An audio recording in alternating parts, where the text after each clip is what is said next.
Okay. Now is as good a time as any to go to European correspondent Mike Norton. Mike, you're joining us for Amsterdam, a city in the Netherlands. Is that correct?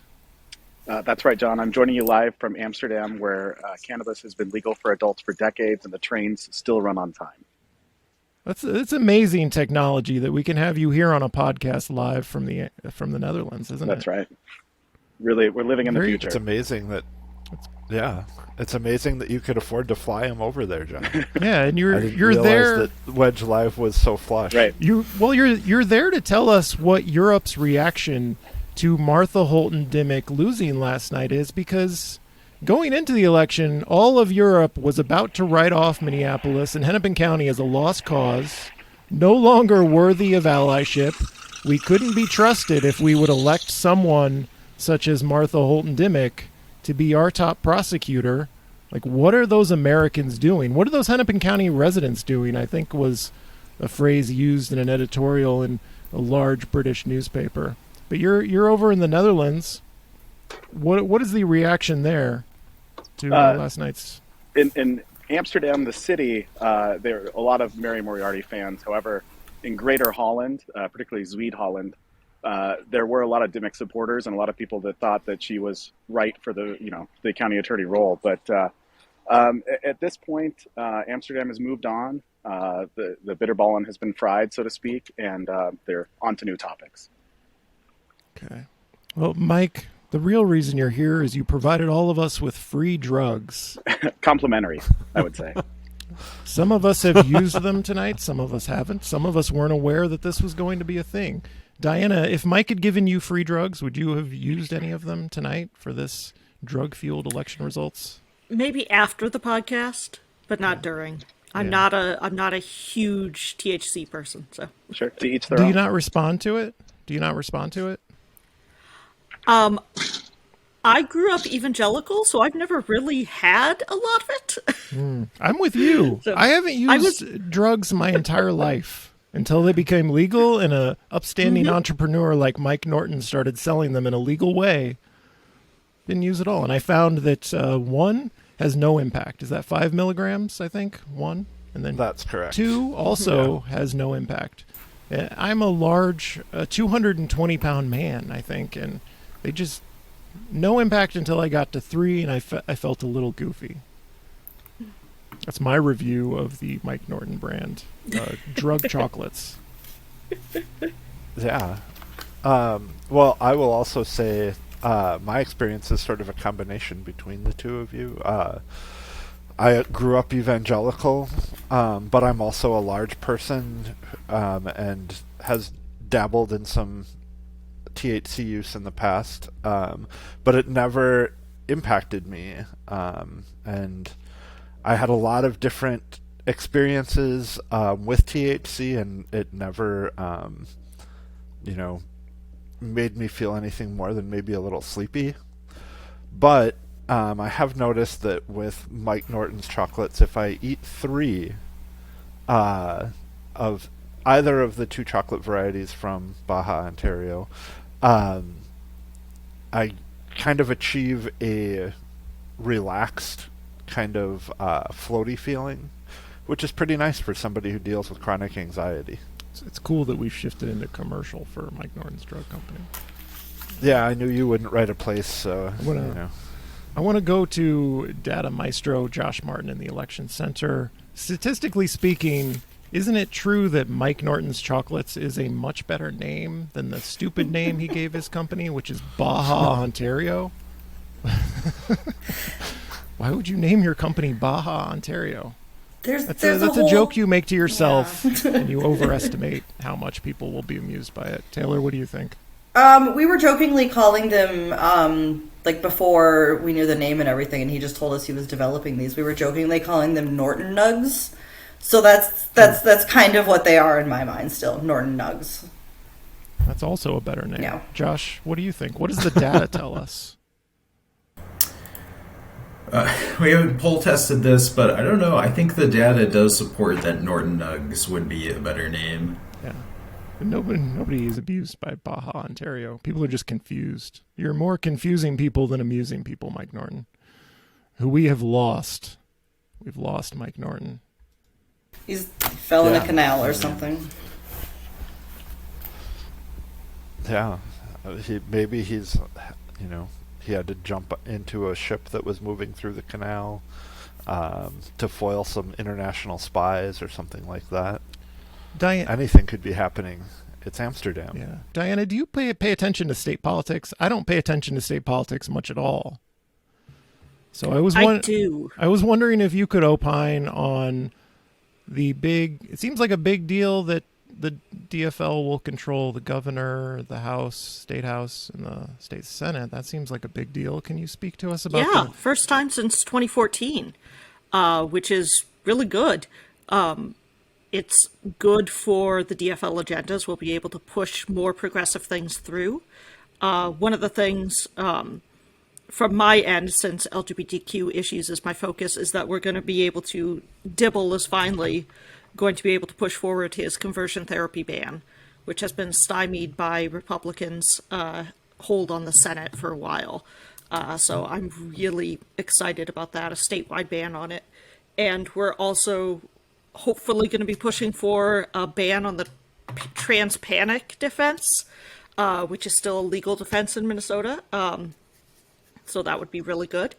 And having the trifecta is just really good for the DFL. It gives us a mandate to push things through, especially more progressive things that we couldn't before. And maybe legalization. Yeah.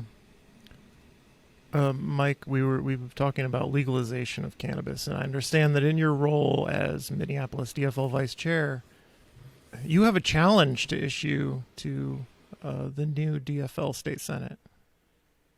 That's right. If you remember back in July, the state DFL promised legal cannabis if Democrats were elected to the state senate. Now here we are. I mean, to me, if we can't pass an adult use cannabis law in Minnesota in 2023 that includes expungement, that includes taxes to fund school budget shortfalls, I mean, what are we doing? I think we should hold every DFL Senate member accountable to that promise. Okay. Are you worried about attack ads based on your status as both a drug dealer and vice chair of the Minneapolis DFL? Attack ads on me? Yeah. I mean, using my quote? Ilhan Omar is a juicy target, I will admit. But having a drug dealer as the Minneapolis DFL vice chair, just openly giving out free drugs to the local community seems attack ad work. That sounds like socialism. Yeah. Right. I mean, I believe it's like 65% of Minnesotans support adult use cannabis already. So I don't know why this really needs to be an issue. I don't know that you could use it as an attack ad because it's probably beneficial to the DFL. I mean, unpopular things have never stopped the Republicans from nominating Scott Jensen, for example. Well, how did that turn out? Right. I don't think Republicans are going to have a reckoning with their past mistakes. Well, I mean, I think that's good for the DFL because if they continue down this path, it's going to be a one-party state or continue to be a one-party state for a long time. Yeah, but then like some event no one can anticipate causes them to win one election and then the game is over. Everyone thought Trump was like a big joke on Republicans in 2020. Never elect that guy. Thank goodness for Donald Trump. And I appreciate your pessimism, but I mean, we have full control. Like we have the Senate, we have the House, we have the governor's office. I mean, there's no reason to, mess around with this. Like we should get it done. Yeah, it's true. But I'm not speaking generally about cannabis. Just like I'm already ready for the backlash to the backlash. For example, Mary Moriarty has already been blamed for all the crime that happened in 2022, even though she won't take office until 2023, simply because she won her election in 2022. All the crime charts will show when the day Mary Moriarty won office in 2022, well, the crime just exploded. Operation Gopher Guardian was no match for Mary Moriarty. I mean, how lucky are we to have Mary? I mean, Mary won by 16%. Like, that's a big number. And people were scared that Martha was going to be the next county attorney. I mean, 16% is a huge win. And me personally, I'm excited for what Mary's going to bring, and I think it can be a big change. I mean, particularly from Mike Freeman. I think that we're lucky that Mary Moriarty is as tough as she is. Like, nobody is smarter or sharper than Mary Moriarty. Nobody's like gonna let themselves be embarrassed in public to the degree, like, she is extremely prepared for this, and she will need every bit of that preparation and skill, because she is now public enemy number one and will be blamed for everything that everyone else got wrong. So yeah, I'm ready for the backlash to the backlash. Yeah, it's going to be an interesting next year with the city council and how that proceeds. I think a lot of people look at the results of the Mary Moriarty, Martha Holton Dimmick contest as sort of a referendum on the crime campaigning that has been done over the past couple of years. So having the opportunity to point to this result and say there is a big desire in the city for progressive change in our criminal justice system. There is a big desire to not just fold everything into a more police solution to crime, but to look at some holistic responses and answers to real core issues around crime. This is a really unprecedented opportunity and a good way to look at what I was talking about earlier with a new electorate and what issues are really seen as important and vital. Josh, I want to go back to you talking about you're familiar with the Charter Commission's even year election thing, right? Where they're trying to, and like one of the big advocates for that is what's his name? Matt Perry. Yes, he is a big supporter of it. He was like, he ran that PAC in 2017. It was like a big business PAC where they were trying to prop up the anti-progressive council candidates, and that, like, they spent what then was an obscene amount of money for a city election for like an outside PAC like that. I think it was like $270,000, which now seems like nothing because like groups were dumping millions on last year's election. I don't think Matt Perry thinks last night is I think that's going to cause him to reassess his opinion of this even year election thing, because I think his aim with that is to like make sure nobody can volunteer, nobody can pay attention, like all the money will flow into the conservative candidate side so they can buy a bunch of ads, and then everyone's voting for the last mailer they got instead of like being able to hear from a campaign.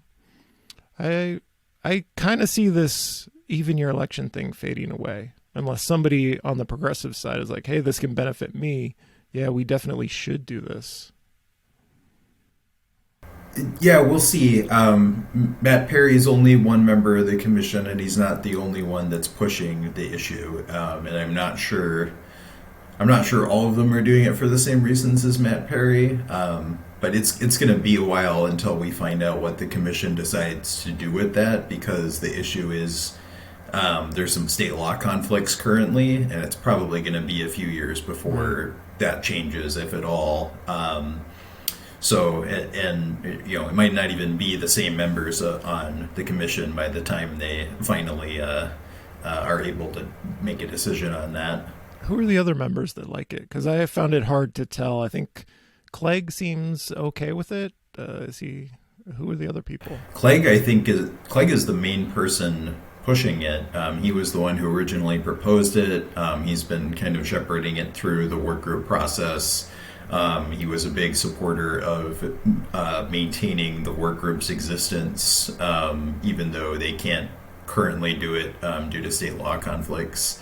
And his big argument, I think, has been because of the fact that turnout is higher in even year elections, and therefore it is more representative of the population at large than the lower turnout in a municipal election.